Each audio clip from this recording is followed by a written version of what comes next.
ஐக்கிய நாடுகளின் பொதுச்சபை கூட்டத்தொடரில் கலந்து கொள்வதற்காக நியூயார்க்கிற்கு விஜயம் மேற்கொண்டுள்ள ஜனாதிபதி மஹிந்த ராஜபக்ச ஐக்கிய நாடுகள் சபையின் செயலாளர் நாயகம் பான் கி மூனை இன்று சந்திக்க உள்ளார்.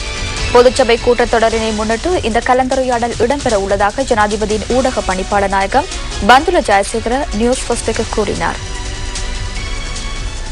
இதேவேளை ஜனாதிபதி மஹிந்த ராஜபக்ச நேற்றைய தினம் இந்திய பிரதமர் கலாநிதி மன்மோகன் சிங்கை சந்தித்துள்ளார். நியூயார்க்கில் அமைந்துள்ள ஐக்கிய நாடுகள் சபை தலைமையகத்தில் நேற்று மாலை இரு நாட்டு தலைவர்களும் சந்தித்துக் கொண்டதாக ஜனாதிபதி ஊடகப் பிரிவு குறிப்பிடுகின்றது. ஐக்கிய நாடுகளின் 66வது பொதுச்சபை கூட்டத்தொடரில் கலந்து கொள்வதற்காக சென்றிருந்த போது ஜனாதிபதி இந்திய பிரதமரை சந்தித்துள்ளார். இதன்போது வலய ரீதியாகவும் சர்வதேச ரீதியிலும் இரண்டு நாடுகளுக்கும் இடையிலான முக்கிய சில விடயங்கள் குறித்து பேச்சுவார்த்தை நடத்தப்பட்டதாக ஜனாதிபதி ஊடகப் பிரிவு தெரிவிக்கிறது.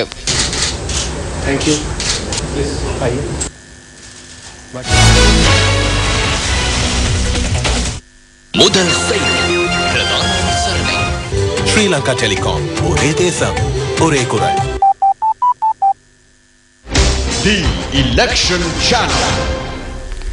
இலங்கையை சிலர் ஊழல் மிகு நாடாக மாற்றியுள்ளார்கள் என ஐக்கிய தேசிய கட்சியின் தலைவர் ரணில் விக்ரமசிங்க பதுளையில் நேற்று நடைபெற்ற கூட்டத்தின் போது குறிப்பிட்டார். பதுள மாநகர சபைக்காக ஐக்கிய தேசிய கட்சி சார்பில் போட்டியிடும் வேட்பாளர்களின் வெற்றியை உறுதி செய்வதற்காக இந்த பொதுக்கூட்டம் ஏற்பாடு செய்யப்பட்டிருந்தது.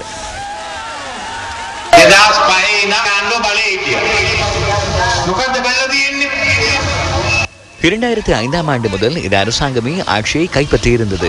தற்போது 7 வருடங்கள் ஆகிவிட்டன. இளைஞர்களுக்கு சிறந்த தொழில் வாய்ப்புகள் இல்லை. பொருட்களின் விலைகளை குறைத்துள்ளார்களா, சம்பளத்தை உயர்த்தினார்களா, பொய் பிரசாரங்களையே மேற்கொள்கின்றனர். இதனை ஊழல் மிக்க நாடாக மாற்றியுள்ளனர். எவ்வாறு எனின் எம்மால் எவ்வித எதிர்பார்ப்புகளை ஏற்படுத்த முடியும்? இந்த இளைஞர்களுக்கு எவ்வித எதிர்பார்ப்புகளை வழங்க முடியும்? இன்று வேலை வாய்ப்புகள் காணப்படுகின்றனவா? 3-4 லட்சங்களை செலவு செய்து கொரியாவுக்கு செல்லுமாறு கூறுகின்றனர். இந்த அரசாங்கத்தின் கீழ் இன்று ஏழை மக்களுக்கு இடமில்லை. தற்போது கொழும்பை பாருங்கள். ஏழை மக்களின் வீடுகளை உடைக்கின்றனர். முச்சக்கர வண்டிகளையும் விரட்டி அடிக்கின்றனர்.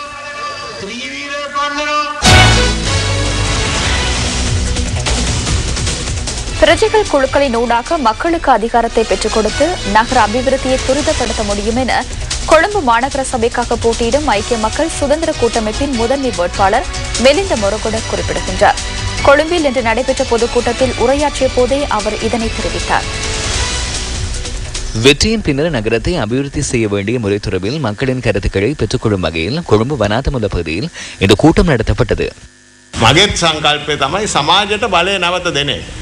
சமூகத்திற்கு அதிகாரத்தை வழங்குவதே எனது நோக்கம். பிரஜைகள் குழுக்களினூடாக அதனை வழங்குவதற்கு நான் எண்ணியுள்ளேன். இந்த பகுதிக்கு இதுவே தேவை என நீங்கள் வந்து தெரிவிக்கின்றீர்கள். எவ்வாறு எனின் இந்த தீர்மானத்தினை நீங்களே எடுத்தீர்கள், நான் எடுக்கவில்லை. இது தொடர்பிலான உரிமையும் புரிந்துணர்வும் உங்களிடம் காணப்படுகின்றன. வெளியில் இருப்பவர்கள் இவை குறித்து பேசுவதில் பயனில்லை. அனைத்தையும் மாநகர சபையால் மாத்திரம் நிறைவேற்ற முடியாது. அவ்வாறு செய்ய நினைத்தால் அது ஒரு நகைச்சுவையாகும். எந்த ஒரு சந்தர்ப்பத்திலும் என்னை சந்திக்க முடியும் எனவும் நாம் அனைத்தையும் செய்து முடிப்போம் என நான் கூறினால் 3 மாதங்களுக்குள் இந்த மாநகர சபை வீழ்ச்சியடையும். இந்த பிரச்சனைகளுக்கு திட்டமிட்ட வகையில் தீர்வினை பெற்றுக் கொடுக்க வேண்டும். ஐக்கிய தேசிய கட்சியின் பிரதி தலைவர் சஜித் பிரேமதாச கிருளப்பணியில் நடைபெற்ற மக்கள் சந்திப்பொன்றில் நேற்றைய தினம் கலந்து கொண்டார். கொழும்பு மாநகர சபைக்காக ஐக்கிய தேசிய கட்சி சார்பில் போட்டியிடும் வேட்பாளர்களின் வெற்றியை உறுதி செய்வதற்காக இந்த மக்கள் சந்திப்பு நடைபெற்றது.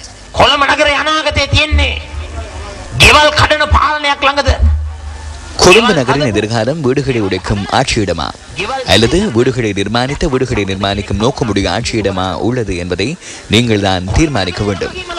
கொழும்பு நகரின் பொறுப்பை மக்கள் தொடர்பில் சிந்திக்கும் பொது சிந்தனையுடைய ஆட்சியாளர்களுக்கா அல்லது சாதி மதங்களின் ஊடாக வகுப்புகளுக்காக பிரித்து அவர் மக்களை துண்டுகளாக பிரித்து நாட்டை ஆட்சி செய்ய முயற்சிக்கும் இந்த பொது முன்னணி அரசாங்கத்திற்கா என்பதை நீங்களே தீர்மானியுங்கள். රට පාලනය කරන්නට උත්සාහ කරන මේ පොදු පෙරමුණු ආණ්ඩුවත් සමගද කියන එක තමුන්නාන්සලා තීන්දුව කරන්නට ඕන. කවුද මට කිව්වා එක්සත් ජාතික පක්ෂයට ඡන්දය දුන්නොත් ஐக்கிய தேசிய கட்சிக்கு வாக்களித்தால் ஜனாதிபதி வேறு கட்சியை சேர்ந்தவர், அரசாங்கம் வேறு கட்சி என்பதால் உண்மையில் எமக்கு ஒன்றாக வேலை செய்ய முடியுமா என யாரோ என்னிடம் கேட்டார்கள். இதுபோன்ற போலி பிரச்சாரங்களையும் மக்களிடம் சிலர் பரப்புகின்றனர். எமக்கு பழக்கம் உள்ளது. எந்த ஒரு அரசாங்கத்துடனும் கடமையாற்றி மக்களுக்கு சேவையாற்றி மக்களின் உரிமைகளை பாதுகாப்பதற்கு எமக்கு தெரியும். எனவே இவ்வாறான பொய் பிரச்சாரங்களுக்கே மாற வேண்டாம். சஜித் பிரேமதாச தலைமையில் நேற்று குணசிங்கபுரவில் நடைபெற்ற மற்றொரு மக்கள் சந்திப்பில் பாராளுமன்ற உறுப்பினர் சுஜீவ சேனசிங்க கருத்து வெளியிட்டார். கொழும்பு மத்திய பிரதேசத்தில் உள்ள மக்களான உங்களிடம் நகரசபை தொடர்பில் கதைப்பதற்காக நாங்கள் வரவில்லை. நகரசபை தேர்தலில் கொழும்பு மத்தியில் ஏற்கனவே நீங்கள் வெற்றி பெற செய்துள்ளீர்கள். ஆட்சியை எப்போது கைப்பற்றுவோம் என்பதில் தான் தற்போது பிரச்சினை காணப்படுகிறது. ஆனாலும் கைப்பற்றியதன் பின்னர் 5 வருடங்களில் 10 வருடங்களில் 15 வருடங்களில் இல்லை 20-25 வருடங்கள் ஆட்சி செய்ததன் பின்னரே திரும்பி பார்ப்போம். சட்டன அரசியல் விவாத நிகழ்ச்சி சிரச தொலைக்காட்சியில் நேற்று ஒளிபரப்பாகியது. இந்த நிகழ்ச்சியில் கலந்து கொண்ட காலி மாவட்ட மக்கள் பிரதிநிதிகளும் வேட்பாளர்களும் தமது கொள்கைகள் மற்றும் நோக்கங்கள் தொடர்பாக தெளிவுபடுத்தினர்.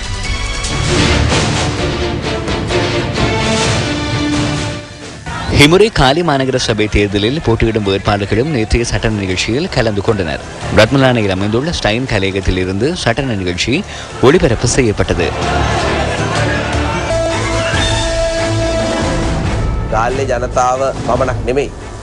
அரசாங்கத்தினால் இன்று முன்னெடுக்கப்படுகின்ற வேலை திட்டத்துக்கு காலி மக்கள் மாத்திரமல்ல நாட்டு மக்களும் ஒத்துழைப்பை வழங்க தீர்மானித்துள்ளனர். பட்டதாரிகள் அனைவரும் இன்று எம்முடன் இணைந்து கொள்ளுங்கள்.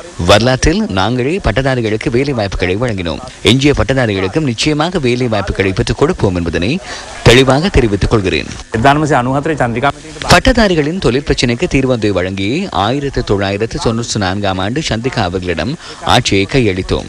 அப்போதைய காலத்தில் வழங்கப்பட்ட நியமனங்கள் தொடர்பாக கூறும்போது எமது அரசாங்கத்தினால் வழங்கப்பட்டதாக இவர் கூறுகிறார். அப்படி என்றால் தற்போது நீங்கள் பல்வேறு கருத்துக்களை வெளியிட வேண்டியுள்ளது. தரம் குறைந்த சீமெந்தை இறக்குமதி செய்தது யார் என கேட்டார். எமது அரசாங்கமே இறக்குமதி செய்தது என கைகளை தட்டி சத்தமாக கூறுங்கள் பார்க்கலாம். தரம் குறைந்த பெட்ரோலை பெட்ரோலிய வளத்துறை அமைச்சு கொண்டு வந்தது என கைத்தட்டி சொல்லுங்கள். தயவு செய்து இதற்கும் கைத்தட்டுங்கள். இதுவும் எங்களின் அரசாங்கத்தினால் மேற்கொள்ளப்பட்டது என்று கூறுங்கள். எங்களுடைய அரசாங்கத்தினால் மேற்கொள்ளப்பட்டது என கூறுங்கள். ஆசியாவின் அதிசயமாக மாற்றுவதற்காகவே கடந்த தேர்தலில் மக்கள் ஆணையை கோரினர். 5 சக்திகளை ஒன்றிணைக்கும் கேந்திரமாக்குவதற்காகவே மக்கள் ஆணையை கேட்டனர். கடந்த மாதத்திலிருந்து மின்சார சபையின் நட்டம் நாளாந்தம் 12 கோடிகளாகும். அதுதான் மின்சக்தி அதிசயம். கல்வியை ஆச்சரியமாக்குவதாக கூறினர். 13 பல்கலைக்கழகங்கள் மூடப்பட விரிவுரையாளர்கள் வீதியில் இறங்கிய சந்தர்ப்பத்தை நாம் கண்டிருக்கவில்லை. அதுவே அதிசயம். கட்சியொன்று எடுத்துக்கொண்டால் கருத்து மோதல்கள் இருக்கலாம். கடந்த காலங்களிலும் இருந்தது. இதனை விட பாரிய பிரச்சனைகள் காணப்பட்ட காலமும் இருந்தது. அதனை நாங்கள் சரி செய்தோம். நாங்கள் இப்படி செயற்படுகிறோம். கட்சிக்குள் கருத்து மோதல் உள்ளது.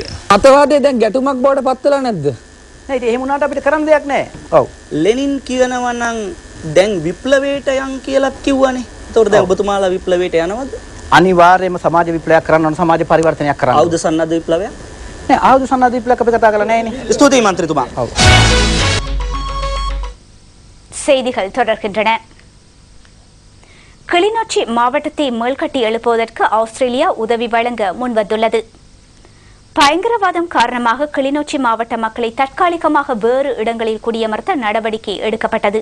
அவர்களை மீண்டும் கிளிநொச்சி மாவட்டத்தில் மேல்குடியேற்றுவதற்கான நடவடிக்கைகள் தற்போது ஆரம்பிக்கப்பட்டுள்ளன.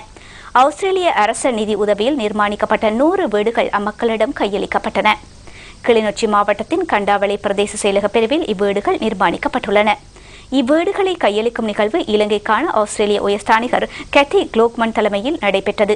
எதிர்காலத்திலும் வடக்கு கிழக்கு பிரதேசங்களை கட்டி எழுப்புவதற்கான பூரண உதவிகளை வழங்குவதற்கு நடவடிக்கை எடுப்பதாக உயர்ஸ்தானிகர் திருமதி குளோக்மன் இங்கு தெரிவித்தார். மஹிந்த சிந்தனை திட்டத்தின் கீழ் கிழக்கு மாகாணத்தில் பல்வேறு அபிவிருத்தி திட்டங்கள் மக்களின் நலன் கருதி அங்குரார்ப்பணம் செய்யப்படுகின்றன.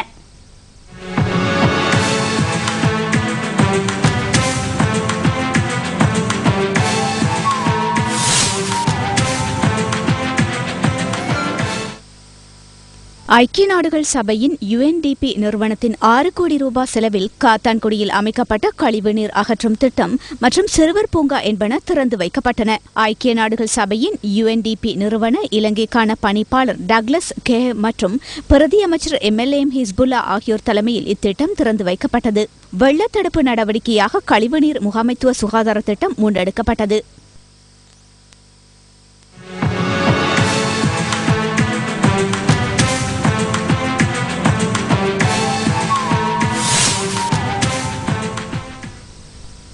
எதிர்வரும் உள்ளூராட்சி மன்ற தேர்தலில் கல்முனை பிரதேச தமிழ் மக்கள் உட்பட அனைவரும் ஜனாதிபதி தலைமையிலான ஐக்கிய மக்கள் சுதந்திர கூட்டமைப்பிற்கு வாக்களித்து எமது அரசாங்கம் முன்னெடுத்துள்ள அபிவிருத்தி பங்காளர்களாக மாற வேண்டும் என அம்பாறை மாவட்ட பாராளுமன்ற உறுப்பினர் PPS என வேண்டுகோள் விடுத்துள்ளார். பயங்கரவாதம் காரணமாக பெரிதும் பாதிக்கப்பட்ட நாவிதன்வெளி மத்திய முகாமுக்கு மேற்கொண்ட விஜயத்தின் போதே அவர் இவ்வாறு வேண்டுகோள் விடுத்தார். கட்டி முடிக்கப்பட்ட பொதுச்சந்தை மூடப்பட்டுள்ளதாகவும் அதனை மீண்டும் இயங்க வைக்க நடவடிக்கை எடுக்குமாறும் மக்கள் விடுத்த வேண்டுகோளை அடுத்தே உரிய அதிகாரிகளுடன் பாராளுமன்ற உறுப்பினர் இவ்விஜயத்தை மேற்கொண்டார். இச்சந்தையை மீண்டும் இயங்க வைப்பதற்கான சகல நடவடிக்கைகளையும் உடனடியாக எடுக்குமாறும் சம்பந்தப்பட்ட அதிகாரிகளுக்கு அவர் வேண்டுகோள் விடுத்தார். பிரதேச செயலாளர் V. கோபாலரத்னம், தவிசாளர் P. கலையரசன் உள்ளிட்ட அதிகாரிகள் இவ்விஜயத்தின் போது இணைந்திருந்தனர். நாட்டின் பல பாகங்களிலும் இடம்பெற்ற நிகழ்வுகளின் தொகுப்பு அடுத்து.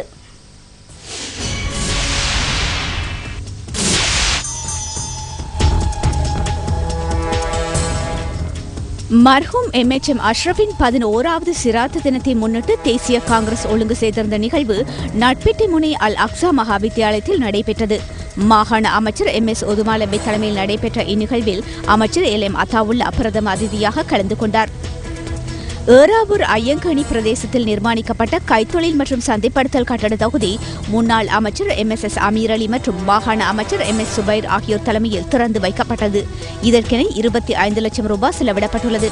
யுத்தத்தினால் பாதிக்கப்பட்ட இளைஞர் யுவதிகளின் வாழ்வாதார மேம்பாடு கருதி இக்கட்டட தொகுதி திறந்து வைக்கப்பட்டது.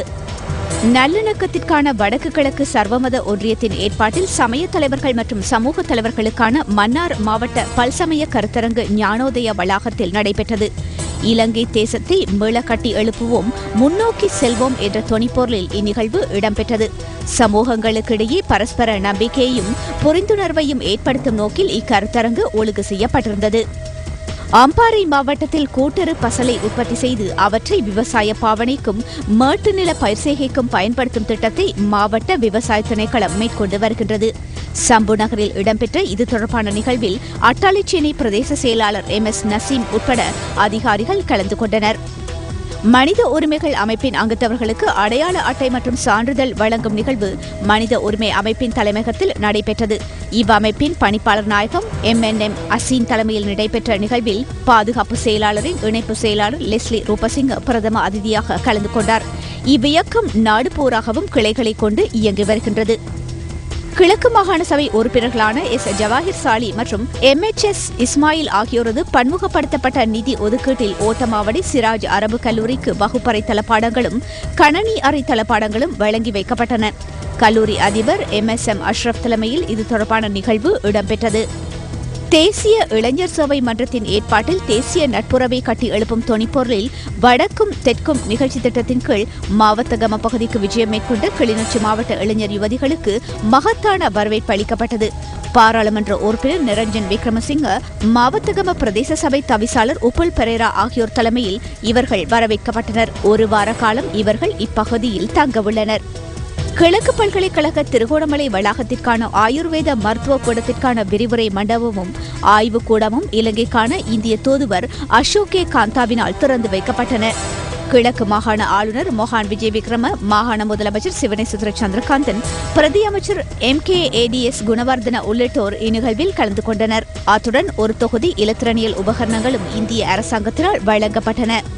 கெத்சமனே கோஸ்பல் சபையின் இயேசுவே என்மேல் மனமிறங்கும் சுகமளிக்கும் ஆசீர்வாத பெருவிழாவின் முதல் நாள் நிகழ்வுகள் சபை போதகர் அஜித் சொலமன் தலைமையில் நடைபெற்றது.